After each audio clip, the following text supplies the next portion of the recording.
बरुणा पुल के पास पूरे प्रदेश से, भारत से लगभग ये पूरे देश में मैसेज गया है, पूरे प्रदेश से लोग इकट्ठे होंगे और इकट्ठे होकर के मोदी जी से स्पेशली सवाल पूछेंगे, क्योंकि मोदी जी ने 10% रिजर्वेशन जो दिया है उसमें उन्होंने विसंगतियां लगाई, उन्होंने शर्तें लगाई। उनसे सभी ये सामान्य वर्ग के जो गरीब छात्र हैं, जो पीड़ित हैं, उनसे सवाल करेंगे।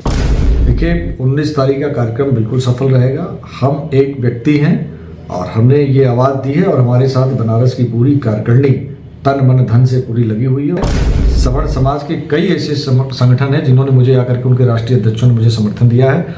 मैं उम्मीद करता हूं, मैं आशा करता हूं कि एक संवैधानिक तरीके से एक ऐतिहासिक आंदोलन होगा। इस देश को अगर आप बढ़ाना चाहते हो, देश का भविष्य आगे ले जाना चाहते हो, ये देश तरक्की करना चाहते हो, जैसे आप कहते हैं कि सबका साथ सबका विकास और देश आगे बढ़े, तो आप जो है 95% पाने वालों को आप उसको रिजेक्ट कर देते हो और 45 नंबर पाने वाले को आप जो पास कर देते हो। मैंने कह दिया ना कि सामान्य वर्ग में जितनी भी जातियां आती हैं, क्षत्रिय हो, ब्राह्मण हो, भूमिहार हो, श्रीवास्तव समाज से हो, मुस्लिम समाज में भी सामान्य वर्ग के आते हैं, सिख में भी आते हैं, अन्य जितने भी सामान्य वर्ग के लोग हैं, बच्चे हैं, ये सभी के सभी लोग वहाँ पे आएंगे। ये उत्तर प्रदेश में होमगार्ड की भर्ती निकली हुई है। होमगार्ड की भर्ती निकाला आपने, बेरोजगारी दूर करने के लिए आपने पहल की, मुख्यमंत्री जी को बहुत बहुत धन्यवाद है। लेकिन मुख्यमंत्री जी से पूछना ये चाहते हैं कि मुख्यमंत्री जी, आपने 12-14 साल के बाद जो ये भर्ती आई है, उसके पहले भी कोविड था, 19, 20, 21, ये 3 वर्ष कोविड में निकल गया, आपने कोई वैकेंसी नहीं निकाली। 12-14 साल के बाद जो वैकेंसी आई, तो आपने जब वैकेंसी में जब एज डिसाइड हुआ तो आपने सामान्य वर्ग का एज सीमा 30 तक रखा, लेकिन अन्य समाज को आपने 5 साल एज रिलैक्सेशन दिया। तो जानना ये चाहते हैं कि सामान्य वर्ग के वाले बच्चों के साथ इतना भेदभाव क्यों? आर्थिक रूप से कमजोर वर्ग EWS के आरक्षण में सरलीकरण की मांग को लेकर श्री राष्ट्रीय राजपूत करणी सेना ने एक बड़ा अभियान छेड़ दिया है। संगठन ने गरीब अभ्यर्थियों को उनका अधिकार दिलाने के उद्देश्य से आगामी 19 दिसंबर 2025 को वाराणसी में विशाल प्रदर्शन का आह्वान किया है। संगठन के प्रदेश अध्यक्ष उत्तर प्रदेश राकेश सिंह रघुवंशी ने सभी सदस्यों और समर्थकों से इस महत्वपूर्ण आयोजन में अधिक से अधिक संख्या में पहुंचने की अपील की है। केंद्र सरकार द्वारा सामान्य वर्ग के गरीबों के लिए 10% EWS आरक्षण लागू किया गया था, जिसका उद्देश्य आर्थिक रूप से पिछड़े परिवारों को शिक्षा और सरकारी नौकरियों में लाभ पहुंचाना है। हालांकि संगठन का आरोप है कि आरक्षण के मौजूदा नियमों की जटिलता और प्रमाण पत्र बनवाने की लंबी प्रक्रिया के कारण पात्र गरीब अभ्यर्थी इसका पूरा लाभ नहीं उठा पा रहे हैं। राकेश सिंह रघुवंशी ने कहा कि यह प्रदर्शन इन विसंगतियों को दूर करने और प्रक्रिया को सरल बनाने के लिए सरकार पर दबाव बनाने हेतु आयोजित किया जा रहा है। प्रदेश अध्यक्ष राकेश सिंह रघुवंशी ने एक संदेश जारी कर कहा, EWS आरक्षण का लाभ वास्तव में उन गरीब परिवारों तक पहुंचना चाहिए जिनके लिए यह बनाया गया है। वर्तमान प्रक्रिया इतनी जटिल है कि गरीब परिवार कागजी कार्रवाई में ही उलझ जाते हैं। 19 दिसंबर को शास्त्री घाट पर हम सब मिलकर इन गरीब अभ्यर्थियों की आवाज उठाएंगे। यह उनके अधिकार की लड़ाई है। उन्होंने संगठन के सभी पदाधिकारियों, सदस्यों और अन्य सामाजिक संगठनों से इस दिन वाराणसी के शास्त्री घाट पर सुबह 11:30 बजे एकजुट होने का आह्वान किया है, ताकि सरकार तक अपनी मांग प्रभावी ढंग से पहुंचाई जा सके। इरफान सिंह तूफानी, आज मैं मौजूद हूँ जो है कि वाराणसी में। आज जो है कि श्री राष्ट्रीय राजपूत करणी सेना के प्रदेश अध्यक्ष राकेश रघुवंशी जी मौजूद हैं। इनसे कुछ वार्तालाप करते हैं। इनका भ्रमण चल रहा है कई विधानसभा में। आइए बताएं, आप इस समय अगर लखनऊ में जाएंगे तो पूरा लखनऊ में भी हमारा होल्डिंग पूरा लग चुका है, यहाँ पर भी पूरी तैयारी है और सभी लोग एक्साइटेड हैं इस चीज़ को लेकर के कि नहीं, अब की बार अपना अधिकार लेकर के ही रहेंगे। मोदी जी ने जो हमारे साथ भेदभाव किया है, जो ये नफरत है, ये भेदभाव है, ये क्यों है, सभी का जवाब मोदी जी से अब की बार लोग लेंगे। जो आपका भ्रमण चल रहा है इस समय, क्या इससे जागरूक हो रहा है? आपको क्या संतुष्टि है कि जो है 19 तारीख को हमारा जो है सफल रहेगा मिशन? देखिए 19 तारीख का कार्यक्रम बिल्कुल सफल रहेगा। हम एक व्यक्ति हैं और हमने ये आवाज़ दी है और हमारे साथ बनारस की पूरी कारकर्णी तन मन धन से पूरी लगी हुई है। और हमारे प्रदेश में जितने संगठन में, एक संगठन का अध्यक्ष होने के नाते प्रदेश के 75 जिले से हमारे जिला अध्यक्ष पूरी कारकर्णी मजबूती के साथ आएंगे। हमारा संगठन ही अकेले काफ़ी है, लेकिन इसमें अन्य संगठनों का भी हमें समर्थन मिल रहा है। सवर्ण समाज के कई ऐसे संगठन हैं जिन्होंने मुझे आकर के, उनके राष्ट्रीय अध्यक्षों ने मुझे समर्थन दिया है। मैं उम्मीद करता हूं, मैं आशा करता हूं कि एक संवैधानिक तरीके से एक ऐतिहासिक आंदोलन होगा और इस आंदोलन से मोदी जी के पास से बात जाएगी, योगी जी तक बात जाएगी और निश्चित है कि सामान्य वर्ग के गरीब छात्रों को उनको उनका अधिकार मिलेगा। मतलब गरीब छात्र हों या समाज से जितने सामान्य वर्ग के पिछड़े लोग हों, उनके लिए काफ़ी आपका जो प्रयास है कि सभी को एक भाव मिलना चाहिए। बिल्कुल मिलना चाहिए। जब 103वां इन्होंने संशोधन किया करके जो 10% रिजर्वेशन जो दिया, जब बीपी सिंह ने जब कोई शर्त नहीं लगाई, तो आप जब रिजर्वेशन दे रहे हो तो सेम दो ना, आप उसमें शर्तें क्यों लगा रहे हो? उन्होंने कोई क्राइटेरिया डिसाइड नहीं किया, आपने क्राइटेरिया डिसाइड। मैं मोदी जी से पूछना चाहता हूँ कि आपका क्या, आपकी सरकार की नीति है क्या 5 एकड़ जमीन में 8 लाख रुपए की इनकम कर सकती है क्या? कोई 1000 फीट में 8 लाख रुपए की इनकम करता है क्या? और इस देश को अगर आप बढ़ाना चाहते हो, देश का भविष्य आगे ले जाना चाहते हो, ये देश तरक्की करना चाहते हो, जैसे आप कहते हैं कि सबका साथ सबका विकास और देश आगे बढ़े, तो आप जो है 95% पाने वालों को आप उसको रिजेक्ट कर देते हो और 45 नंबर पाने वाले को आप जो है पास कर देते हो। ये किस तरह का भेदभाव है? तो ये जो भेदभाव का जो नैरेटिव सेट हुआ है, इसी का जवाब लेंगे हम लोग अब की बार 19 दिसंबर को। ये जो आपका सोच है तो ठीक है अध्यक्ष जी कि आप जो है कि इतना भ्रमण कर रहे हैं, आगे पब्लिक का क्या सोच होगा, उनका क्या विचार है कि जो आपकी जो है ये कार्यक्रम जो है सफल रहेगा? ये हमें जैसे लग रहा है मिलने के लिए तो सबको मिलेगा, सामान्य वर्ग की लड़ाई क्योंकि आप पर्सनल अपने नहीं लड़ रहे हैं, व्यक्तिगत के लिए लड़ रहे हैं, आपका व्यक्तिगत नहीं है, पूरे समाज के लिए लड़ रहे हैं। तो इसमें ये हो सकता है कि कितने लोग कहें कि अरे भाई वो अपना सत्ता क्या कर रहे हैं, या राजपूत कड़ी सेना के अध्यक्ष हैं, या सामान्य राजपूतों के लिए खाली कर रहे हैं। जैसे सामान्य में तो बहुत लोग आएंगे, बहुत जातियां आएंगी। मैंने कह दिया ना कि सामान्य वर्ग में जितनी भी जातियां आती हैं, क्षत्रिय हो, ब्राह्मण हो, भूमिहार हो, श्रीवास्तव समाज से हो, मुस्लिम समाज में भी सामान्य वर्ग के आते हैं, सिख में भी आते हैं, अन्य जितने भी सामान्य वर्ग के लोग हैं, बच्चे हैं, ये सभी के सभी लोग वहाँ पे आएंगे।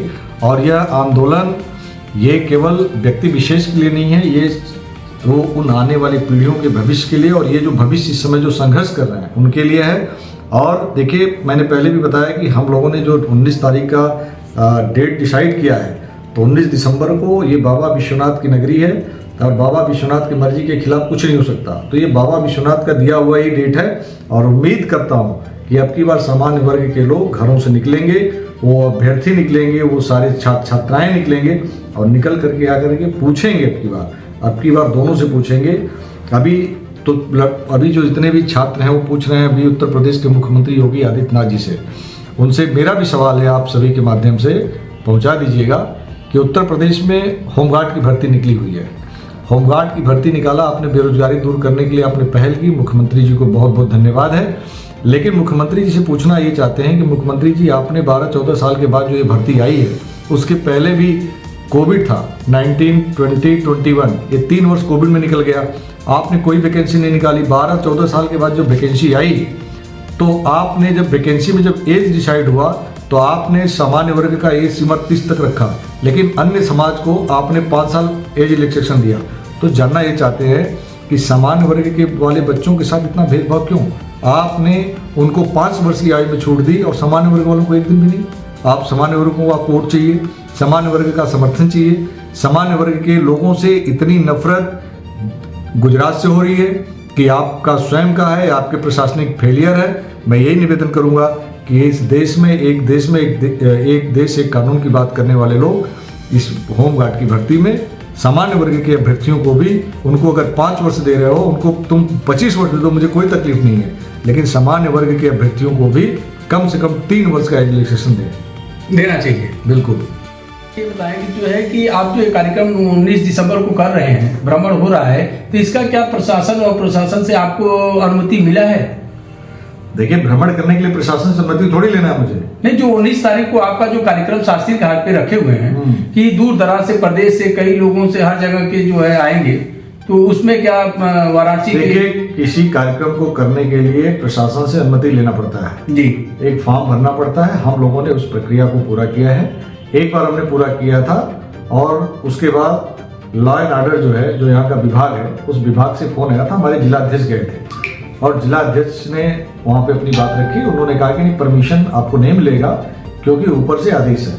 तो ऊपर के आदेश में वो डीआईजी साहब से भी मिले थे और डीआईजी साहब से मिलने के बाद उन्होंने कहा था कि भाई हमसे आप वार्ता कर लीजिए। तो मैं यही कहना चाहता, अपने अध्यक्ष को बोला कि आप डीआईजी साहब से, डीएम साहब से कहिएगा कि डीआईजी साहब, डीएम साहब क्या कर लेंगे, ये तो काम सरकार का है। और जो विसंगतियाँ हैं, समान वर्ग के विसंगतियों को दूर तो योगी जी करेंगे और प्रधानमंत्री मोदी करेंगे। तो ऐसे में ये जो आंदोलन है, इस आंदोलन को रोकने की कोशिश की जा रही है। लेकिन उसके बाद दोबारा हम लोगों ने फिर मेल भी किया है प्रशासन को, डीजीपी को किया, मुख्यमंत्री को किया है, पुलिस कमिश्नर को किया है, यहाँ के सभी प्रशासनिक अधिकारी को हम लोगों ने किया है। और साथ साथ उनको जो है उनको ऑफलाइन हम लोगों ने लेटर भी दिया है। तो उम्मीद करता हूँ कि प्रशासन को पता है कि श्री राष्ट्रीय राजपूत कड़ी सेना एक संवैधानिक संगठन है, अनुशासन में काम करने वाला संगठन है और संविधान के दायरे में रह करके अपना ये प्रदर्शन करती है। तो अगर ये प्रशासन अगर परमिशन नहीं देगी तो निश्चित है कि ये उत्तर प्रदेश और देश से आने वाले जितने भी सामान्य वर्ग के गरीब छात्र छात्राएं हैं वो जाएंगे कहाँ, क्योंकि यह मैसेज पूरे देश में जा चुका है, पूरे प्रदेश में जा चुका है। हमारी पूरी तैयारी हो चुकी है और अगर इसको प्रशासन रोकने की कोशिश करेगी तो ये मान लिया जाएगा कि उत्तर प्रदेश के माननीय मुख्यमंत्री योगी आदित्यनाथ जी और देश के प्रधानमंत्री ये दोनों नहीं चाहते और दोनों शायद सामान्य वर्ग के अभ्यर्थियों से, छात्र छात्राओं से नफरत करते हैं, इसलिए हमको परमिशन नहीं मिलेगी। और रही बात भ्रमण की, ये जनसंपर्क अभियान गांव-गांव, शहर-शहर, नगर-नगर चल रहा है और सामान्य वर्ग के जितने भी संगठन हैं उन सभी का मुझे समर्थन मिल रहा है, गांव से समर्थन मिल रहा है। और मैं जा रहा हूँ, क्षत्रियों के पास जा रहा हूँ, ब्राह्मणों के पास जा रहा हूँ, हम श्रीवास्तव जो भी समर समाज में आता उनके पास जा रहा हूँ। इस समर समाज में आने वाले ये जितने भी सामान्य वर्ग के लोग हैं, चाहे मुस्लिम कम्युनिटी से आते हैं, वो सिख कम्युनिटी से आते हैं, सभी लोग इस आरक्षण, जो भेदभाव हुआ है, इसको दूर करने के लिए इस संघर्ष में हमारा साथ देंगे। और मैं उम्मीद करता हूं कि प्रशासन भी हमारा साथ देगा और हम भी संवैधानिक तरीके से 19 दिसंबर को अपना कार्यक्रम करेंगे और इन गरीब अभ्यर्थियों की बात रखेंगे, जिससे कि प्रधानमंत्री मोदी जी तक जाए और इन गरीब छात्रों को न्याय मिले। और हम आपसे पूछना चाहते हैं, अभी जो है कि आप देखें कि इसके पहले आपका उत्तर प्रदेश पुलिस भर्ती में काफ़ी जो है लखनऊ से लेकर के बनारस तक आपका आंदोलन था, उसमें सफलता मिला और इसमें फिर आप जा रहे हैं 19 तारीख को जो है आपका बीहड़ प्रोग्राम शास्त्री घाट पे लगा हुआ है और 19 तारीख को, तो इसमें बारे में क्या बताएंगे जो आपने उत्तर प्रदेश के पुलिस भर्तियों पे किया था आंदोलन? देखिए, ये संघर्ष बहुत बड़ा था और सरकार उस समय भी नहीं चाहती थी कि मतलब कि सामान्य वर्ग के छात्राओं को उनका लाभ मिले। तो जो पुलिस की भर्ती आई थी, पुलिस की भर्ती में आयु सीमा को लेकर के लड़ाई थी कि उन्होंने उनकी आयु सीमा रखी थी 18 से 22 वर्ष सामान्य वर्ग का और ओबीसी एससी रखा था इन्होंने 18 से 28 वर्ष। हमने सवाल पूछ लिया था उत्तर प्रदेश के माननीय मुख्यमंत्री जी से और देश के प्रधानमंत्री जी से कि सामान्य वर्ग के बच्चे 18 से 22 वर्ष में कैसे बूढ़े हो जाते हैं और 28 वर्ष तक वो फॉर्म भर सकते हैं 22 वर्ष में, तो ये भेदभाव क्यों? तो कम से कम अगर उनको आपने इतना एज रिलैक्सेशन दिया 28, तो कम से कम 2-3 साल इनको दो। तो 3 साल की हमारी मांग थी और उस संघर्ष हम लोगों ने सीएम कार्यालय से लेके पीएमओ कार्यालय तक, बनारस तक और उत्तर प्रदेश के 75 जिलों में हर जगह हम लोगों ने संघर्ष किया। संघर्ष करने पर सरकार ने 3 साल का एज रिलैक्सेशन दिया था और उस एज रिलैक्सेशन में उन्होंने सभी वर्ग को दिया। हमें कोई तकलीफ नहीं है और हम जो ये लड़ाई लड़ रहे हैं ईडब्ल्यूएस को लेकर के, हम एससी समाज, ओबीसी समाज या किसी अन्य कम्युनिटी का, हम किसी का अधिकार नहीं मांग रहे, ना उनका हनन कर रहे हैं। हम तो 10% जो रिजर्वेशन हमको मिला है उस रिजर्वेशन में 103वां संशोधन करने के बाद जो रिजर्वेशन बीपी सिंह जी ने जो दिया था, मंडल कमीशन लागू करके कोई भेदभाव नहीं किया था, वही चीज हम भी चाहते हैं कि मोदी जी जो उन्होंने दिया था, तो आपने सामान्य वर्ग के साथ भेदभाव क्यों किया? इसी विसंगतियों को दूर करने के लिए इसी को संघर्ष करके हम लोग आगे बढ़ रहे हैं और उम्मीद करते हैं कि इस संघर्ष में सबका साथ मिल रहा है और मिलेगा और निश्चित है कि सरकार हमारी बात को सुनेगी और गरीब छात्रों को न्याय मिलेगा। अभी जो है अध्यक्ष जी ने कहा कि आगे भी लड़ाई लिए थे और 19 तारीख को भी लड़ाई लड़ेंगे और हमारी सफलता मैं व्यक्तिगत अपने लिए नहीं, पूरे समाज के लिए लड़ रहा हूँ, जो कि सामान्य वर्ग के लिए मिलना चाहिए। वह चीज़ जो है सरकार अभी तक नहीं लागू कर रहा है, उसके लिए हक की लड़ाई लड़ रहे हैं और सभी छात्र और छात्राओं के लिए यही कहना चाहते हैं अध्यक्ष जी ना। देखिए, बिल्कुल ये सभी गरीब सामान्य वर्ग के छात्र छात्राओं की लड़ाई है और हमारे दूसरे वर्ग के जो भाई बहन हैं उनसे कोई भेदभाव नहीं है मेरा, उनका कोई कंपटीशन नहीं है, उनका ना कोई हक मार रहे हैं, ना कोई अलग से अधिकार मांग रहे हैं। जो रिजर्वेशन सबको दिया वही रिजर्वेशन अगर आप सामान्य वर्ग को दिए हैं तो भेदभाव क्यों? ये शर्तें हटाइए, जमीन प्लाट मकान की शर्तें हटाइए, एज में 5 वर्ष का छूट दीजिए आधार पर 2019 को मान करके, हमारी अपनी कोई लड़ाई नहीं है। और जो दूसरी हमारी मांग है कि सवर्ण आयोग का गठन हो। तीसरा हमारा मांग ये है कि जो एज रिलैक्सेशन 5 वर्ष का आप दे रहे हो वो ठीक है, लेकिन ये जो नगर निकाय का चुनाव है इसमें भी हमको रिजर्वेशन चाहिए। और ईडब्ल्यूएस सर्टिफिकेट जो बनाने में 1 वर्ष का बनता है यूपी में, और उसके लिए भी तमाम छात्रों को परेशानी झेलनी पड़ती है। एसडीएम, डीएम, एडीएम, लेखपाल तमाम परेशान करते हैं। तो मैं चाहता हूं कि अन्य कई प्रदेशों में जो ईडब्ल्यूएस सर्टिफिकेट है उनकी अवधि 2 वर्ष है। तो मैं भी मांग करता हूं उत्तर प्रदेश सरकार से कि जो ईडब्ल्यूएस सर्टिफिकेट है उसकी अवधि कम से कम 2 वर्ष करें, जिससे कि गरीब छात्रों को राहत मिले। यही हमारी मांग है और उम्मीद करता हूं कि सरकार, ये जायज मांग है और सरकार इसको सुनेगी और न्याय मिलेगा। चलिए, नमस्कार। चंद्रभान सिंह तूफानी जो है कि अध्यक्ष जी का कहना है, राष्ट्रीय राजपूत कड़ी सेना के प्रदेश अध्यक्ष राकेश रघुवंशी सिंह जी से वार्तालाप हुआ। इनका कहना है कि 19 तारीख को मेरा जो है भ्रमण पूरा होगा और अच्छे ढंग से जो है कि काफ़ी दूर दराज से, प्रदेश से, तमाम जिले से छात्र और छात्रा मौजूद होंगे वाराणसी के काशी के धरती पर जो है कि शास्त्री घाट वरुणा पुल पे 19 दिसंबर। नमस्कार। चंद्रभान सिंह तूफानी।